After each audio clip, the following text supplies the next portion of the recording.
And I'm Yeah.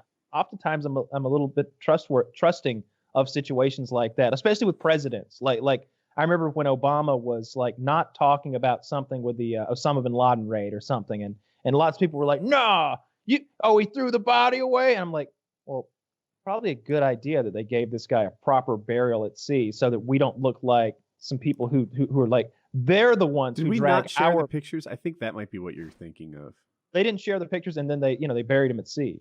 The Yeah. body, Osama bin Laden, and people were complaining that they gave him this proper burial. And I just remember thinking like, well, the enemy are the ones who drag our bodies through streets and desecrate us. Like we don't have to stoop to their level every step of the way. I heard it explained like this, that if the enemy saw what we did to that body, I heard he got canoed, like shot in the forehead after he was dead. It just sort of split it. And, Yeah, he shot him 2 or 3 times in the head. Yeah. And they felt like if the enemy saw what Osama looked like dead, that it would be motivating for them. So they just got rid of that situation. Have you ever heard the interview of the guy who shot Osama bin Laden on the Howard Stern show? No. Was it interesting? So that guy has written a book, and now he works, like I think, helping veterans get jobs. Mhm. And Stern is Stern, so he's like, "You're the guy who did it. You killed Osama bin Laden." And he'll just like, "Yeah, well, it was a team effort, this and that. I wouldn't have even been the one going through that door if, this and that hadn't happened, and et cetera, et cetera." But like Stern, like he wants to know what like assholes like us want to know, like what happened to his head? How many bullets in his head? Let me ask you this. Who put his head back together for the picture? And like, well, my buddy, he sort of pushed things back together so that we could, and he got the nitty gritty details that Jesus. like this guy wasn't volunteering. He explained like the raid from beginning to end, and he really gave praise to that. If you've ever seen that movie like Zero Dark 30, I think maybe there's a redheaded actress who's the one the raid was her idea. She's the one who had like gotten the intel from some source, and she was the one pushing it through and making sure it happened. And he was like, her intel is what made this thing a success. She told us that the last line of defense is going to be Osama's son. He's going to be on the stairs, and he's going to have a rifle. And she told us what his name was. And so when we went around that banister, I whispered his name and then some words in Arabic, and he peeked out around the banister, and we blew him away, and then went up the stairs. And it was really cool to hear that interview. I'm sure it's on YouTube. Damn. Now I want to hear it. Yeah, it's good. It's good. Pretty cool. It's this guy being very matter of fact about like, and he talks about his training. He wasn't a Superman. He's not like he wasn't some gigantic human. He didn't know how to swim when he joined the Navy SEALs. He got like a collegiate swimmer to like train him how to swim for like the 2 or 3 months that led up to him going into the BUDS training program or whatever. I thought that was remarkable. You think that these guys, it's more about toughness and character, it seems, than anything. Determination. I used to daydream about being a Navy SEAL. Right? It was never in the cards. I've got this damaged hand or whatever, but I would sometimes daydream about it. And the swimming, like there's a thing in a pool that knocks some people out where they like dunk them a lot and they tear their goggles off, and that would not be the hard part for me, right? It's get the fuck out. Oh, really? Did your goggles come off? The part that looks the worst to me is so lame. Like I'm almost embarrassed to say it. It's when they make them get wet and sandy. Dude, yeah. Because no, I'm with you completely.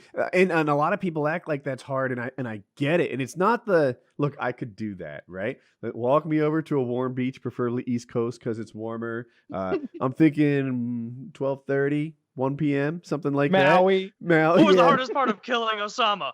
Well, it was getting wet and sandy. Right. But it's not like that. They take you when you're already on the verge of quitting, when there's already that, walk left that Chael Sonnen talks about right there.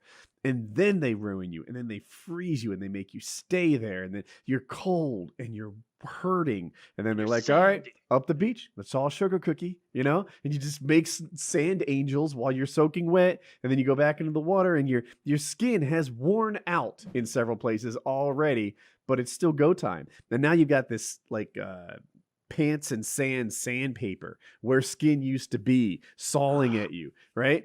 This goes on for days. That's the hard. It's not the pool time where they take your goggles off. I'll be fine for that. It's days of just getting the shit beat out of you. Like I remember watching a documentary about exactly what you're talking about, and I remember knowing for a fact it was not in the cards for me to do it when they were like, all right, like after like they just did all that shit. He's like, you are now allowed 20 minutes for a standing nap. And every one of them, like I would have been like, standing nap, are you high? I'm out of here. I'm going back to school. Fuck you.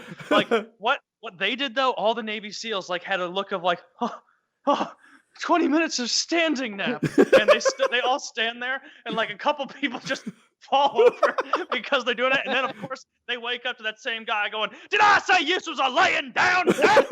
This is a 20-minute standing nap and it is now a 16-minute standing nap for you, sir. Is it really a standing nap, or is this like, part of the bit? Fucking horrible. Taylor, I This can't looks like tell. fuck- Is standing nap real?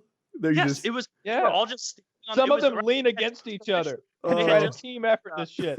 what they had just had to do was that thing where they all like put a log above their shoulders and they all have to like in unison walk out into the surf and then like press it and move it around and everything in unison, which is really much harder because like some dude who's not doing his full thing, 3 people to the right of you, you're picking up the slack. And as soon as that was done, they did the standing nap thing, and it was funny, but also like, man, I'm really glad that the elite of the elite of the elite that defend our country and do things on behalf of this nation are that well trained. Like that's very reassuring. Yeah, they're But just it's made of simple. stern stuff. That- There has to I- be I'm something sick of about them just chemically that. that doesn't quit. I'm impressed by people like that. Yeah, Bill Zarian passed that training course. Then he hit an officer, and they made him repeat it, and then something else happened. I'm pretty sure he went through Buds twice, and he didn't quit. He got kicked out after doing something So stupid. he didn't pass the training. There's more than one Well- way to fail, buds. it Yeah, appears. right. Yeah. What is- And is that- yeah, that's what they call it, the SEAL training.